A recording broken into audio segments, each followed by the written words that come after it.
લોકસભાની ચૂંટણીને ધ્યાનમાં રાખીને આજે ગુજરાતના તમામ જિલ્લા શહેર કોંગ્રેસ સમિતિના પ્રમુખશ્રીઓ અને લીગલ સેલના હોદ્દેદારોની મિટિંગ આયોજિત કરવામાં આવી હતી અને લોકસભાના ઉમેદવારના ફોર્મ ભરવાની પ્રક્રિયાથી લઈને એની જે પણ ટેકનિકલ બાબતો છે, આચારસંહિતા સંબંધી માહિતી, ચૂંટણી પંચ સાથેનું સંકલન અને ભારતીય જનતા પાર્ટીને સરકાર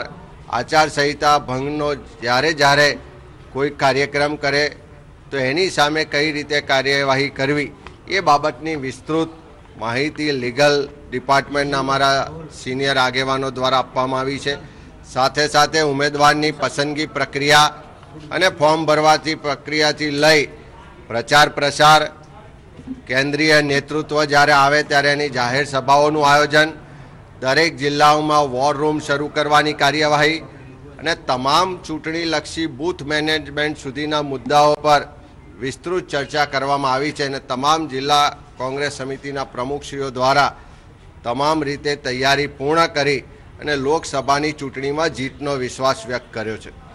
અમિતભાઈ, આવતીકાલે દિલ્હીમાં સ્ક્રીનિંગ કમિટીની બેઠક છે, શું અંદાજ કેટલા નામો ગુજરાતના જાહેર થાય એવી શક્યતા?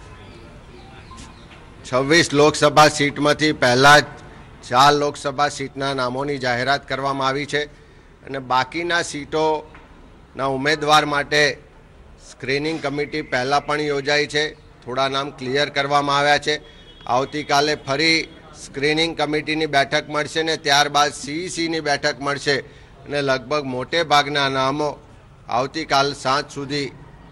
સર્વસંમતિથી મંજૂર કરવામાં આવશે અને એની જાહેરાત પણ થાય એવી પૂરી શક્યતાઓ છે। અમિતભાઈ, રાહુલ ગાંધીએ જાહેરાત કરી છે કે જો કોંગ્રેસની સરકાર બનશે તો 20% જેટલા ગરીબો છે કે જેની આવક 12,000 કરતાં ઓછી છે તેને દર મહિને 6 અને વર્ષે 72 કરોડ રૂપિયા આપવામાં આવશે। કોંગ્રેસનું શાસન ને કોંગ્રેસના શાસકો દ્વારા હંમેશા દેશના સામાન્ય ગરીબ અને છેવાડાના માણસની ચિંતા કરીને યોજનાઓ અને કાર્યક્રમો આપવામાં આવ્યા છે। એ અન્નનો અધિકારનો કાયદો હોય, રોજગાર અધિકારનો કાયદો હોય, શિક્ષણનો અધિકારની વાત હોય, માહિતી અધિકારનો કાયદો હોય, આ તમામ એવા કાર્યક્રમો લઈને આવ્યા કે જેનાથી સામાન્ય ગરીબ માણસને એક તાકાત મળે અને કાયદાકીય અધિકારથી સમાજમાં સ્વમાન સાથે બીજા લોકોની સાથે ખભે ખભા મિલાવીને જીવી શકે એવા અધિકારો કોંગ્રેસની સરકારોએ આપ્યા છે।